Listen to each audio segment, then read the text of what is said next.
Қазір еліміз бойынша Алматыда ғана жатақхана тапшылығы байқалады. 3 жыл бұрын 80 мың студентке жатын орын жетіспесе, қазір бұл көрсеткіш 10 мыңға азайған.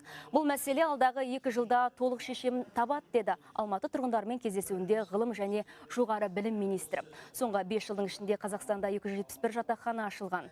Жиында саясат Нұрбек жоспарларымен бөлісті. Сонымен қатар еліміздегі жоғары білім мен ғылымның жаңа басымдықтарына айтып өтті. Шара соңында министр азаматтарды жеке қабылдап, тұрғындардың өтініштері мен ұсыныстарын тыңдады. Айта кетсек, қазір елімізде 680 мың студент білім алып жатыр.